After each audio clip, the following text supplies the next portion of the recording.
Tuesday or Wednesday, depending upon your cohort, we will have a quiz, and it's a front and back quiz. So first off, are you able to graph this and this on two separate graphs? Just the parent functions of sine and cosine. Does anyone need to see those reworked, or you feel comfortable just with two problems just like that, where you just have to graph them? Graph and label. Anyone want to see these redone? Oh, it's because I didn't share my screen. That's why. Sorry about that. Zoom, share, share. There you go. Does that work? So are you able to graph both sine and cosine? Any problems, or does anyone need to see these reworked at all? Going once? Going twice? We're good? All right, what about if I asked you to do this problem? And I'm just going to try and draw one, see if I can do the best I can with it.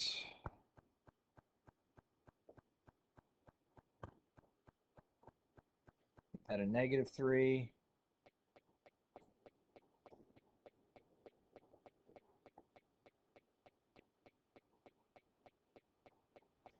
That's a sine curve. Let's change this. I'll make that 0. Let's make this pi, 2 pi, 3 pi, 4 pi.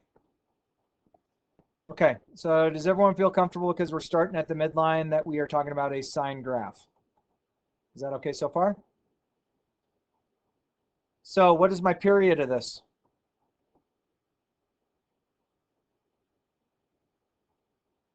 4 pi. 4 pi. So it normally happens over 2 pi, right? So this is taking twice as long. So if I were to look just from 0 to 2 pi, if I were to look from here to here, I'd only see half my graph. So because I can only see half my graph, I'm going to go 1/2 x. And then what's my center line?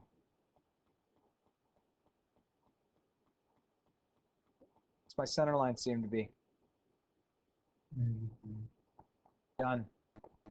That's all it is. Okay. So that'd be definitely a type of problem. You can see that as far as cosine goes as well. And that's where it's going to take place. So it looks like problems 3, 4, 5, 6 are all sine or cosine. Get the equation from it. Okay. What's the amplitude of this one by chance? This is up to 0. What's our amplitude?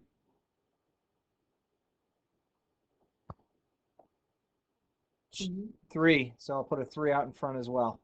So there we go. That is our official problem. Goes up 3. So the distance from here to here is 3, or the distance from here to here is 3. So that's where we put the 3 up front. If this graph had started upside down like this, then there we would have a negative. So if that was there, you would have to have a negative there. Okay? And then you will also have 4 problems that are graphing. Are you okay to graph? Are you okay to graph, say, something like this? Or are you okay to graph something like this? Or are you okay to graph something like this?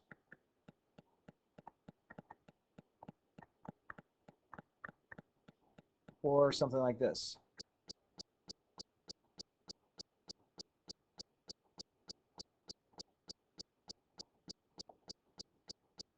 Where to graph each and every one of those? Is there any of those that you would like to see me graph, or do you want to see them all? Maybe the third one. Third one? Okay. Anything else anyone want to see? Maybe like all of them. You got it. Hey, do me a favor, my friends, so I don't have to flip back and forth. Will you guys write those down real quickly just so you can tell them out to me real quick? I'll wait. Just write them down on a separate sheet of paper and then just let me know as they come.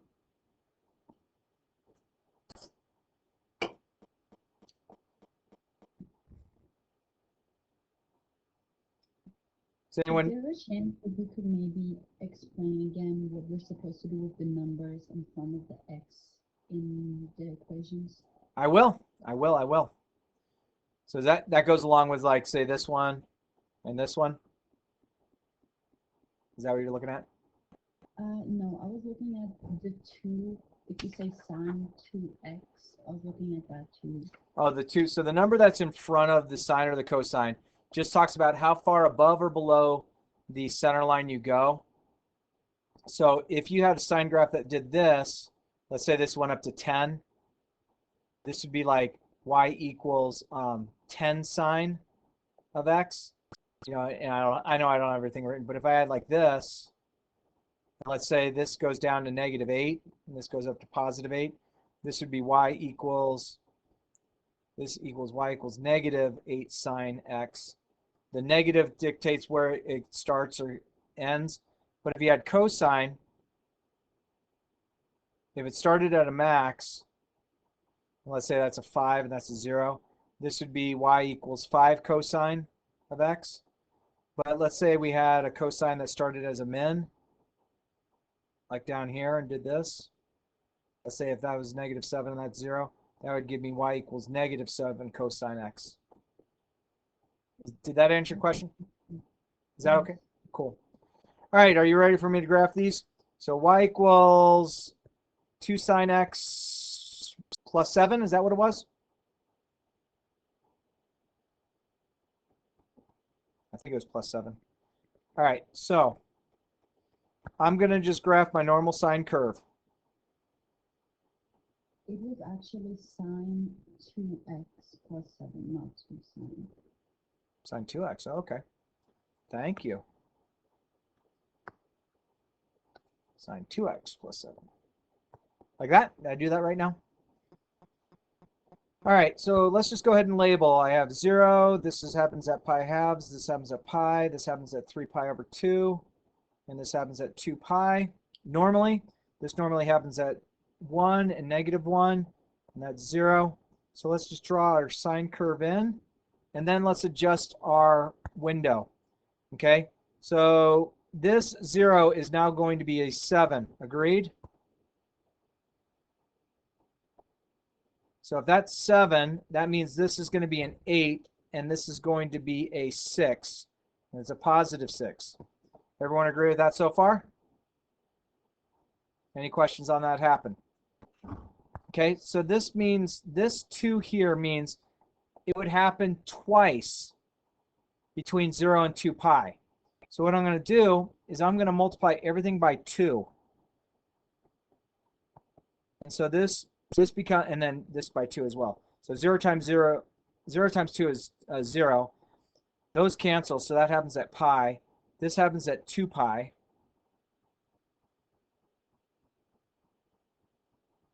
You know what? You can't take me anywhere. I just went backwards totally. Let's get it. I went the wrong way. It wasn't. We were not, because it happens twice, it means I'm going to divide everything by 2. So divide by 2, divided by 2, divided by 2, divided by 2, and divided by 2. So 0 divided by 2 is 0. Divided by 2, so that's going to be pi fourths. This is going to be pi halves. This is going to be 3 pi over 4. And this is going to be pi. So now it's labeled correctly. So that graph is done. Okay, so these are our x values that we're worried about. And these are the y values we're worried about.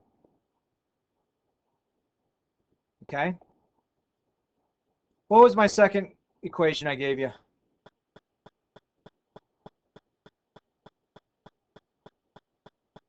Anybody?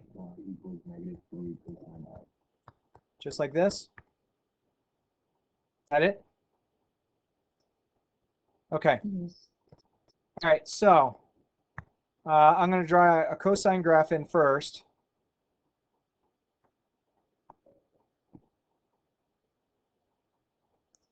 Okay, so if this is 0, then this is at 3, and this is at -3. And the 3 just is the top, and then this is at 0. This is pi halves, pi. 3 pi over 2, and 2 pi. But then, because we have the negative out front, that means this is going to become a minimum. Our 0 stays the same. This becomes a maximum. Our 0 stays the same. This becomes a minimum. So this is actually the graph that it goes with now. Okay, so this graph we were just using as a guide, but we realized because the negative out front, it flipped it over. Okay, and nothing else changed on that one. Questions there? What was my third equation? Y equals sine parentheses 1 over 3x. That's it? Yep. Okay. So this is going to be just normal sine curve. Start at the center line, max, center line, min. This is 0, this is 1, this is -1, this is 0, this is pi halves, pi, 3 pi over 2, and 2 pi. But this 1/3 means I only see a third of my graph between 0 and 2 pi. So what I'm going to do is I'm going to multiply everything by 3. So 0 times 3 is 0. This becomes 3 pi over 2. This becomes 3 pi. This becomes 9 pi over 2. And this becomes 6 pi. And that problem's done. So again, oops, I don't want that. These are my new x values because I multiply by the factor of 3. These are all perfect, and our sine graph's perfect. Okay.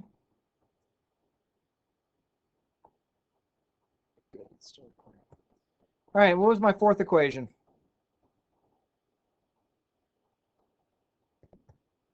Y equals 2 cosine x plus 4. Okay.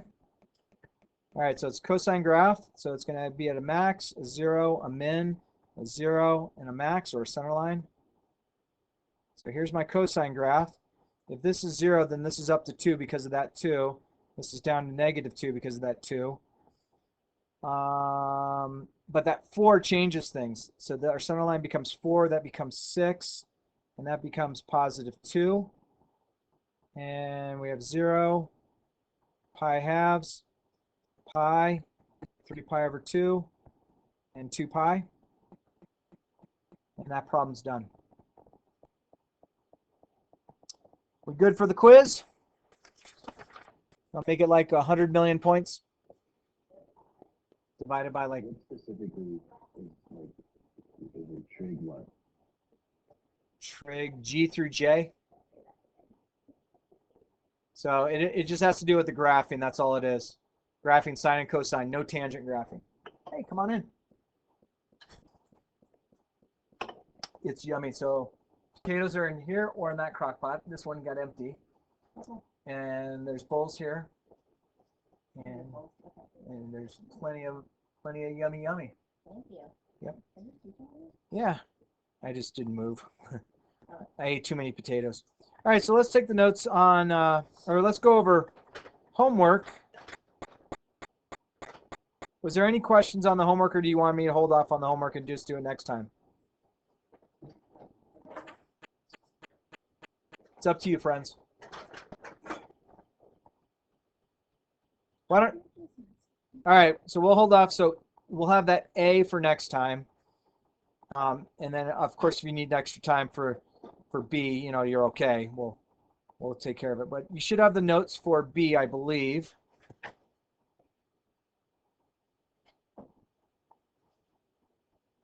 Okay. All right, we're back.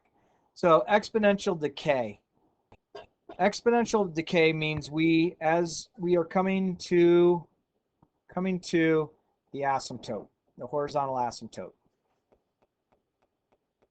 We're losing things. So right now, our COVID that we dealt with, it started as an exponential growth, but now we're on an exponential decay because we have less people who are getting it. We have less people who are hospitalized because of it. more and more people are getting vaccinated. And in fact, Alex, I saw your mom the other day. She directed me to go get my second shot. So it was funny. She saw me. Cherry Creek Athletics. My son goes to Cherry Creek. I said, who's your son? Alex Raiden. I said, I got Alex in class. And so she directed me. I don't know if she told you or not, but it was fun. It was fun seeing her real quick. But now I'm 2 days into having my vaccine. I feel great. So decay means we are approaching our asymptote. Growth means we're going away from our asymptote or horizontal asymptote. So identify the y-intercept and the asymptote. So are we adding or subtracting anything there? If not, we have an asymptote. It's a horizontal asymptote at y equals 0. And then if we want to find where it crosses the y-axis, we have to realize we plug 0 in for our x value, so I get 0 minus 3. So I get 3 to the negative 3, which is 1 over 3 to the third. So it's 1 over 27. 0, 1/27th would be our asymptote. Or excuse me, our y-axis. Our asymptote is y equals 0. So 1/27th is really close to y equals 0. So, it just shows that we're approaching it. This one would have, because of this, we have a horizontal asymptote at y is equal to negative 4. And then if I wanted to find where it crosses the y-axis, I'm going to plug 0 in. So 0 plus 2 is 2, so I get 3 squared minus 4, which is 9 minus 4. So I have a y where it crosses the y-axis at 0, 5.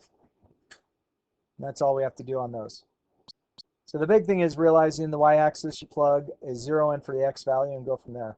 The horizontal asymptote means we're adding or subtracting something from our exponential function. We good in the hood? Can I move on? Thank you. All right, one form of radioactive iodine. I'm not going to worry about the word problem. We're not going to deal with it too much. All right, so this is our exponential form. But when we have an a value greater than 1 and our b value is between 0 and 1, so it's either a fraction or a decimal, that's going to create decay.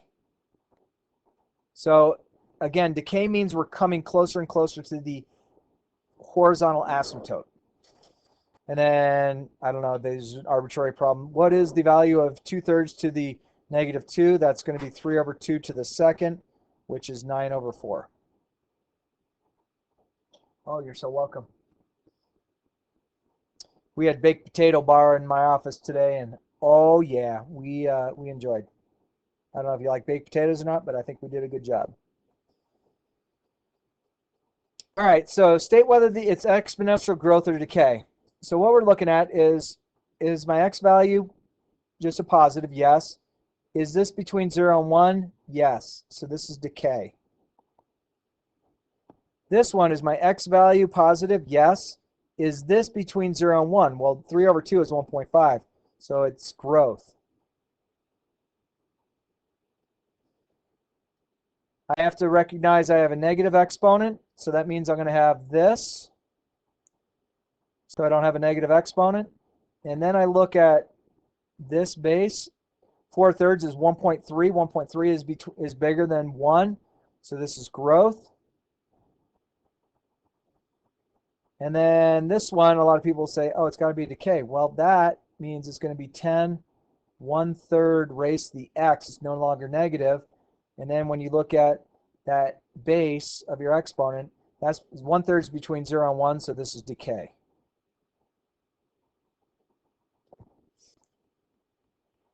Good so far? Happy enough? Moving on. All right, so let's graph these. So do you agree there's a plus 0 here? And if that's the case, would you feel okay with this being my asymptote? And then with that, we can do a few things. Let's find the y-intercept. 3/4 quantity to the 0 power is 1. So if I go 0, comma 1, now if I start plugging in numbers, so if I plugged 1 in, I'd get 3/4. If I plugged 2 in, I would get 9/16. So this graph's doing this. And it's decay because we are approaching, as we go to the right, we are approaching the asymptote. If I did the same thing to this one, I still have y equals 0 as my horizontal asymptote. If I plugged 0 in for my x, 1/4 to the 0 is 1. 1 times 3 is 3. So I get 0, comma 3. And then if I started plugging values in, like let's plug 1 in, so I'd get 3/4 times 1/4 to the first, so that becomes 3/4, and then it's going to follow as suit.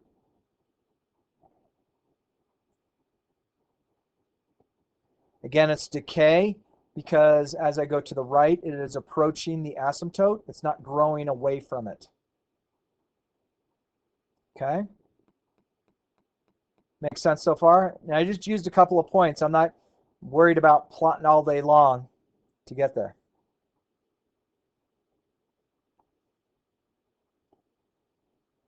All right, how do we adjust the graph? Y equals AB to the x, AB raised to the x to go through the graph. Okay, so this, if you have x minus h, you're going to go right h. If it was x plus h, you're going to go left h. And I would honestly look at what the where it crosses the y-axis as your point. If it's plus k, it goes up k, including the asymptote.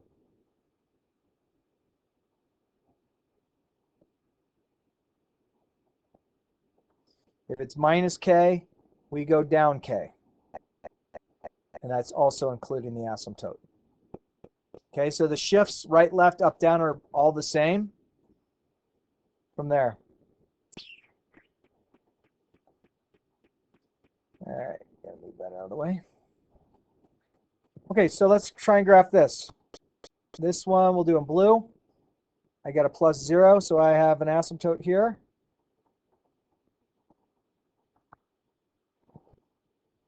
And then let's find the y-intercept. So if I plug 0 in right now, I get 0 minus 3 is negative 3. So I get 2/3 to the negative 3, which is 3 over 2 to the third, which is 27 over 8, and then times 6. That's pretty ugly. That's 126 over 8. 4 goes into both of those. Let's see, 4 goes into 1, or 4 goes into 3. Yikes, that's way too big. Okay, so let's think about how we would get this a little bit better. Maybe if I plugged 3 in, 3 minus 3 is 0. 2/3 to the 0 power is 1. 1 times 6 is 6. So look at this. I get 3 comma 6. 5, 6. So I'm way up here. So this graph, because I know it's a decay, is doing something like this. Okay? And notice I just graphed 1 point. But I know what the graph looks like. I know it's decay. It approaches the asymptote because that is between 0 and 1. But then if I had this problem here, my asymptote becomes 2. This 0.4 is between 0 and 1. So let's plug 0 and see what we get. 0.4 to the 0 is 1. 1 plus 2 is 3. So I get 0 comma 3, which is here. So this graph looks like this. Notice how it approaches the asymptote, the new red asymptote at 2. So we have both of those. So what mainly changed? Well, the blue one technically went to the right. The red one, the whole thing went up from what we would have thought.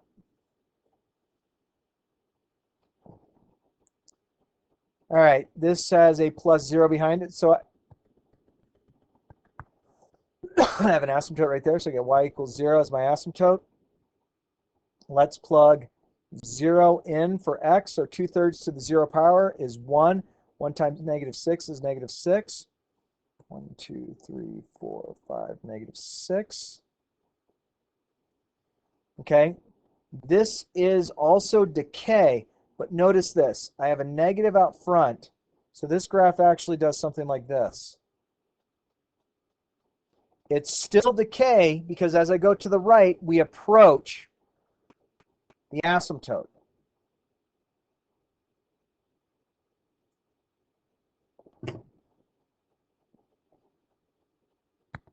What do we think about this one?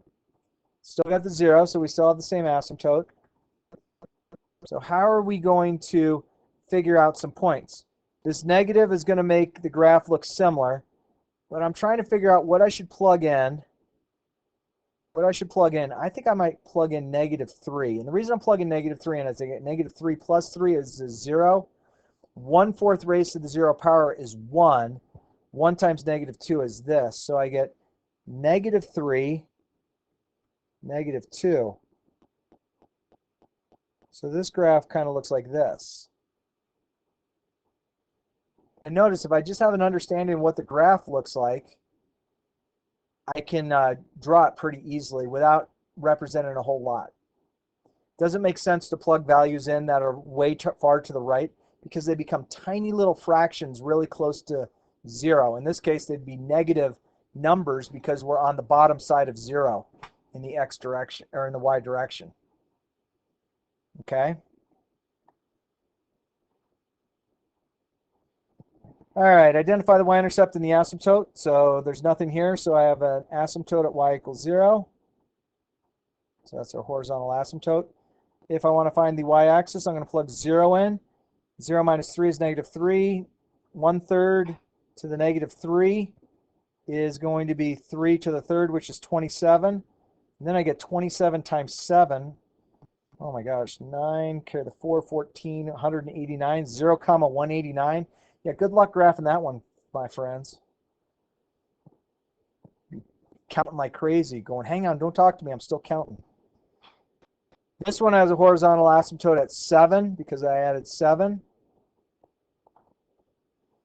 And then if I wanted to find the y-axis, I'm going to plug 0 in. So 0 minus 2 is -2. 1/4 to the -2 is going to be the same thing as 4 to the second. 4 to the second is 16. But I have that negative there, so I get -16 plus 7, which is going to give me -9. So that's where the y-intercept is located. And again, it's just a matter of plugging in 0 and figuring out, doing the math, realizing sometimes you have to flip a fraction over if it's raised to a negative exponent, but it could become relatively large. All right, so I got that. I'm just seeing what else I have. Oh, I got 2 graphs. Can we make it 2? Okay, cool. All right. Y equals 0 is my horizontal asymptote. Agree? All right, so think about this point right here. So that point, usually it's right here. Okay, so I would say we're going to have y equals 2. The 2 is because this distance here was 2. Okay, it also shifted its decay. So I'm going to do a 1/2 here. The 2 times 1/2 is not going to cancel out because this 1/2 is going to be raised to a number, and the number I'm going to raise it to is going to be, or I'm going to raise it to x. But then this shifted 1 this way, so I'm going to go x plus 1 is my exponent.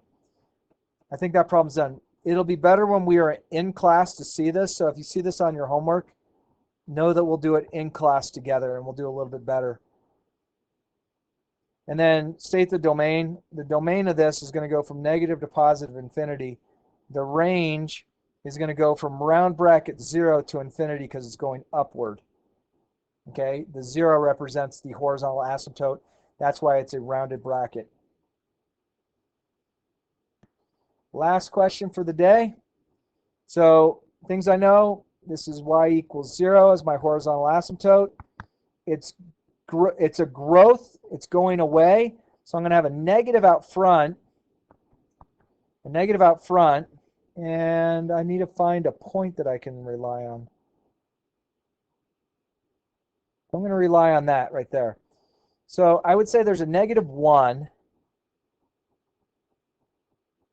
Actually, let's make that a -4 because that's 0, -4. And then I'm going to go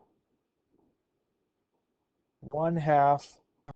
I didn't shift right or left. 1/2 raise the x. And again, we can do this more in class to take care of it. So for next time, so Tuesday or Wednesday, depending upon your cohort, we do the quiz on sine and cosine. Okay, and we just reviewed the first part of this video if you wanted to look at those. Thursday, Friday, my plan is this. I would like to go over, are we in chapter 9?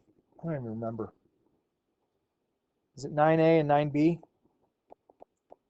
I'd like to go over it. If you don't get quite done, that's okay. Do the best you can. Give me at least 20 honest minutes on both of those pages, and we'll call it good for some points.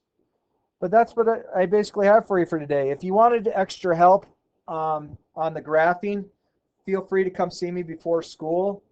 I'm also off second period. I don't know who's off second period, but you can come in during second period if you needed extra help on the sine or cosine. But don't focus too much on the 9a and 9b too much right now. I mean, maybe get a start on it, but make sure you feel good about the other stuff. Sound good? All right.